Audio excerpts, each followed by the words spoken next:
Yes.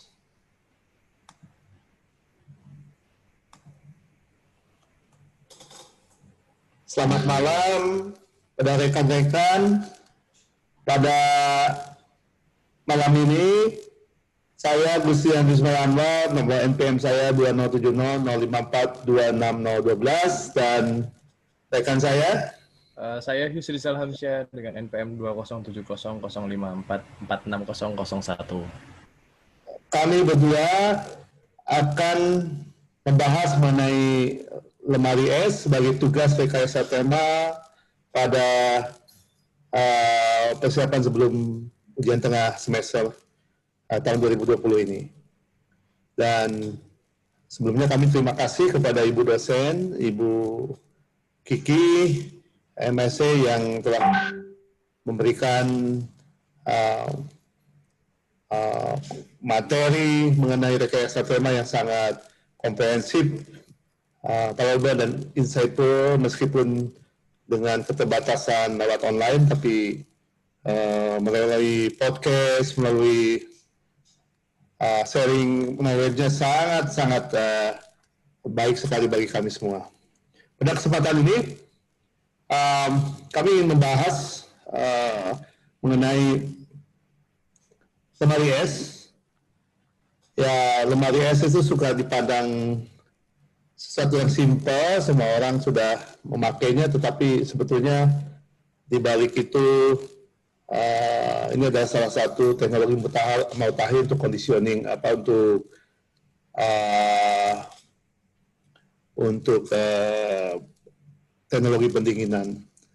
Dan lemari es itu adalah sebuah kulkas, alat yang berfungsi untuk mendinginkan atau menjaga kondisi makanan dan minuman agar lebih tahan lama. Alat pendingin ini memiliki komponen-komponen yang terdiri atas kompresor, kondensor, filter, evaporator, termostat, dan lain sebagainya. Lemari es bekerja dengan cara mensirkulasikan refrigeran. Untuk lebih jelasnya kami akan lebih detail lagi dan kita akan mulai membahas mengenai komponen-komponen penyusun lemari es. Untuk itu rekan saya Yusrisa akan sampaikan komponen-komponen utama dari lemari es. Silakan. Baik, terima kasih Pak Gustian. Sini saya akan menjelaskan tentang untuk komponen-komponen penyusun lemari es. Jadi ada beberapa penyusun mesin untuk lemari es. Salah satunya itu kompresor.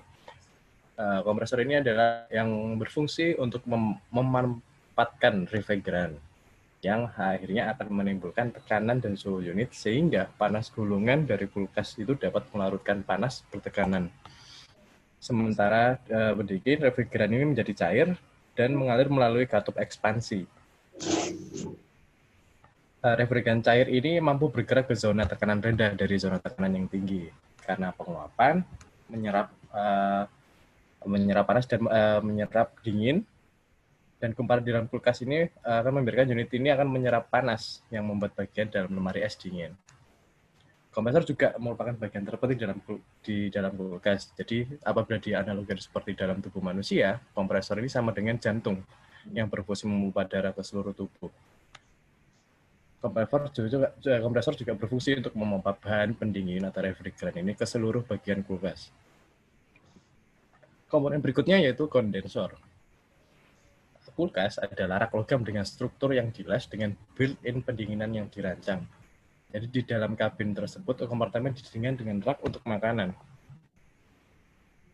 Kondensor ini adalah alat penukar panas untuk yang mengubah wujud gas pada bahan refrigeran pada suhu dan tekanan tinggi menjadi wujud cair. Jenis kondensor yang banyak digunakan adalah kondensor dengan pendingin udara. Lalu untuk komponen berikutnya yaitu filter atau saringan. Jadi alat ini berfungsi untuk menyaring kotoran yang terbawa aliran refrigeran yang keluar setelah melakukan sirkulasi agar tidak masuk ke dalam kompresor dan pipa kapiler. Jadi selain itu juga refrigeran yang akan disalurkan pada proses berikutnya akan lebih bersih sehingga dapat menyerap panas lebih maksimal. Selanjutnya komponennya yaitu evaporator. Evaporator di sini berfungsi untuk menyerap panas dari benda yang dimasukkan ke dalam kulkas. Kemudian evaporator ini akan menguapkan bahan pendingin untuk melawan panas dan akan mendinginkannya setelah itu. Sesuai fungsinya di evaporator ini adalah sebagai alat penguap si refrigeran agar efektif dalam menyerap panas dan menguapkan bahan pendingin. Evaporator sendiri biasanya terbuat dari bahan logam anti karat, yaitu tembaga dan aluminium. Komponen selanjutnya yaitu refrigeran atau bahan pendingin. Refrigeran ini adalah suatu zat yang mudah sekali diubah wujud dari gas menjadi cair ataupun sebaliknya. Jenis-jenisnya juga sangat beragam dan setiap jenis refrigeran ini memiliki karakteristik yang berbeda-beda. Lalu selanjutnya komponennya yaitu termostat. Termostat sendiri mempunyai banyak sebutan ya, antara lain temperatur kontrol dan cooling control. Jadi apapun sebutannya juga, termostat ini fungsinya adalah untuk mengatur kerja kompresor secara otomatis berdasarkan batasan temperatur pada setiap bagian kulkas. Jadi bisa dikatakan termostat ini adalah switch atau saklar otomatis ya untuk berdasarkan pengaturan suhu. Jadi jika suhu evaporator sesuai dengan pengatur suhu termostat, secara otomatis termostat ini akan memutuskan listrik ke kompresor. Lalu selanjutnya itu ada heater.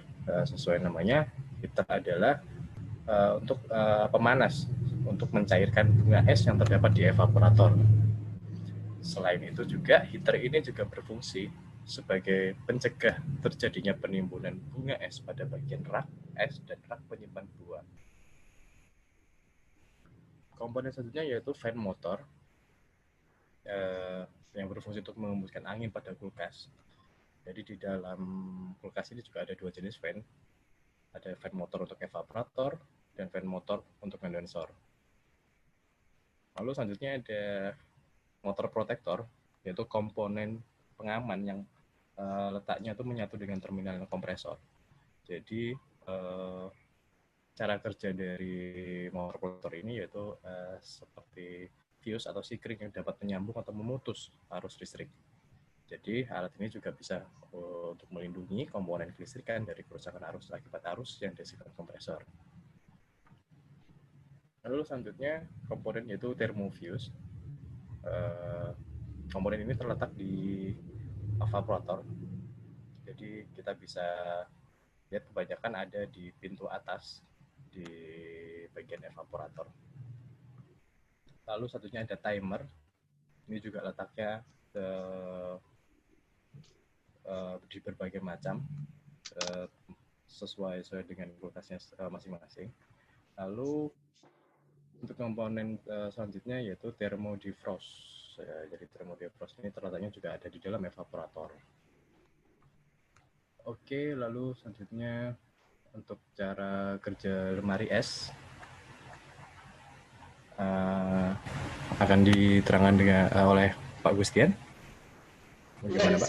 Terima kasih Bro Yus atas penjelasan komponen-komponen utama dari kulkas yang sangat menarik. Ternyata banyak juga ya.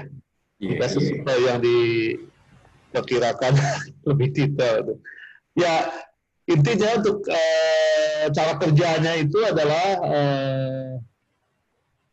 itu menggunakan hukum termodinamika 2. Ini perlu kita ketahui ya. Tapi proses utama adalah mengenai sistem refrigerasi kompresi uap. Jadi untuk cara kerjanya itu adalah yaitu tidak bisa lepas dari proses sistem refrigerasi kompresi uap. Jadi proses-prosesnya ada proses kompresi, ada proses kondensasi, ada proses ekspansi, dan ada proses evaporasi. Lemari es atau yang lebih dikenal dengan kulkas adalah alat rumah tangga yang umum digunakan.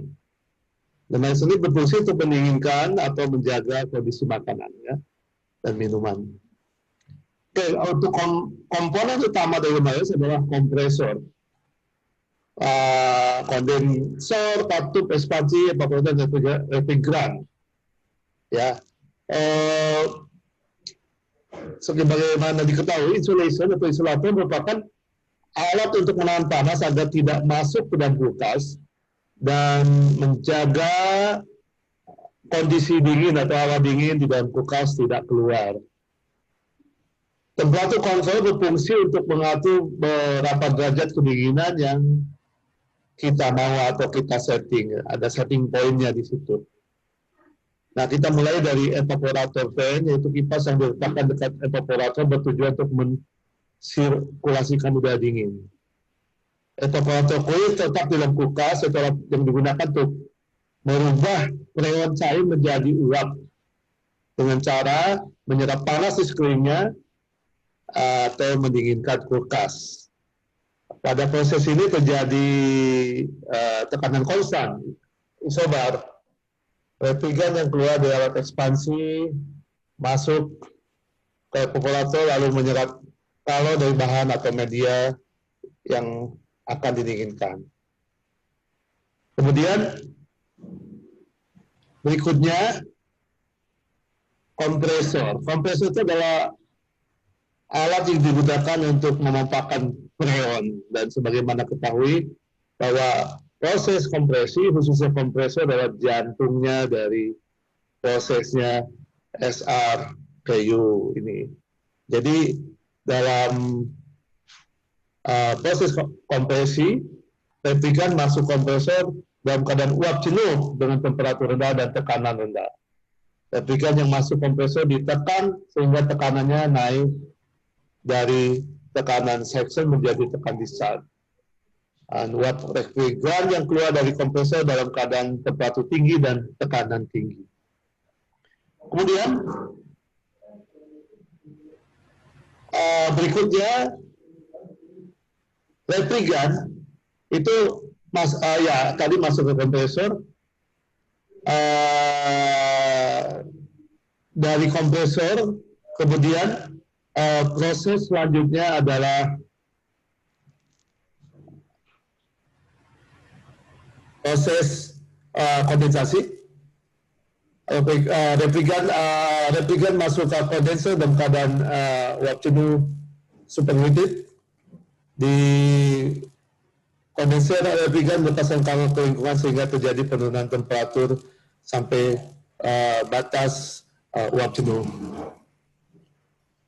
Nah, untuk misalnya urutan kerjanya pada kulkas, masuk kompresor dan uap bertekanan dan temperatur rendah, keluar dalam bentuk uap bertekanan temperatur tinggi, kemudian masuk ke kondensor, dan kondensor dalam bentuk cairan temperatur dan tekanan tinggi ke katup ekspansi, tekanan turun, bentuk uap dan cairan masuk ke evaporator, dari evaporator keluar dalam bentuk uap dan masuk lagi kompresor. Siklus ini terus berulang. Jadi suatu siklus dalam proses sistem navigasi kompresi uap. Ya. Untuk selanjutnya, silakan Yusrisa untuk menjelaskan mengenai hubungan dengan hukum termodinamika 2 mengenai kulkas ini. Ya. Oke, Pak. Jadi berdasarkan skema yang ada di gambar ini, di sebuah pendingin, di atas ada hukum kedua termodinamika berpegang pada kecenderungan ilmiah kalor untuk mengalir dari benda panas ke benda dingin, yang didahulukan dengan air yang cenderung mengalir dari tempat yang tinggi ke tempat yang rendah. Namun air ini dapat dipaksa mengalir dari tempat yang rendah ke tempat tinggi oleh sebuah pompa. Tentu saja panas ini juga dapat dipaksa mengalir dari benda dingin ke benda panas dengan melakukan usaha atau W dengan W pada sistem. Perbandingan arah panah pada skema di atas berlawanan dengan proses mesin kalor atau mesin panas. Demikian energi ini akan kekal selama proses pendinginan, seperti halnya dalam proses kalor. Jadi sehingga di sini ada rumusnya di Q1 sama dengan Q2 plus W. Jadi dalam satu lemari es ini bagian dalam lemari dibentuk sebagai bagian dingin, sedangkan bagian luarnya bernilai sebagai bagian yang lebih hangat atau sebagai sumber panas. Jadi lemari es ini akan mengambil panas dari makanan yang tersimpan dalam lemari es dan mengalirkan udara ini ke sekitarnya. Untuk dapat melakukan ini diperlukan energi listrik yang melakukan usaha pada sistem sehingga panas dapat mengalir dari sumber dingin ke sumber panas. Karena itu permukaan luar, biasanya bagian samping dan belakang kebanyakan dalam lemari es itu terasa hangat ketika disentuh sewaktu lemari es bekerja. Dengan demikian lemari es mengalirkan udara di sekitarnya. Ukuran kinerja atau performa dari sebuah lemari es bisa diperoleh dari hasil menetapkan hasil kali dari Q2 yang dipindahkan dari sumber dingin dengan usaha atau W yang dibutuhkan untuk menggunakan kalor ini. Nah, hasil bagi ini yang disebut oleh koefisien performansi atau CP.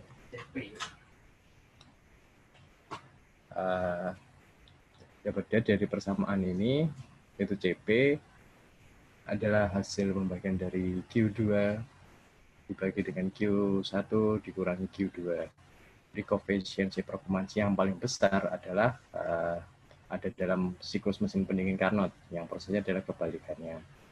Jadi untuk mesin Carnot, persamaannya yaitu Q1 dibagi Q2 sama dengan T1 dibagi T2. Jadi persamaan yang diperoleh sebagai berikut. Jadi bahwa besar usaha atau yang diperlukan untuk menjalankan sebuah pendingin bertambah seiring dengan bertambah besarnya selisih antara T1 atau temperatur 1 dan T2 atau temperatur 2. Jadi lemari es ini memiliki koefisiensi performansi dalam jangkauan bergantung pada selisih suhu dari T1 dan T2. Jadi pendingin atau lemari es ini akan mendapat nilai CP yang lebih tinggi adalah jadi pendingin dengan nilai CP yang lebih tinggi adalah pendingin yang lebih baik karena lemari es ini akan memindahkan sejumlah panas dengan usaha yang lebih kecil dan karena itu ongkos operasionalnya lebih murah. Oleh karena itu kita dapat merhatikan nilai koefisien performansinya sebelum membeli kulkas karena namun kulkas yang harganya lebih murah, tetapi CP-nya rendah belum tentu menguntungkan secara ekonomi karena koefisiensi performa yang rendah berarti penggunaan energi listriknya tidak efisien. Ya terima kasih. Iya bagus sekali ya, terima kasih. Ya mungkin ini yang boleh kami sampaikan dalam pembahasan mengenai kulkas sebagai tugas pertama di semester ini dari Ibu dosen Ibu Kiki MSc. Kiranya yang kami sampaikan dapat bermanfaat dan mohon maaf kalau masih banyak kekurangan. Amin. Terima kasih. Wassalamualaikum warahmatullahi wabarakatuh. Waalaikumsalam warahmatullahi wabarakatuh. Terima kasih.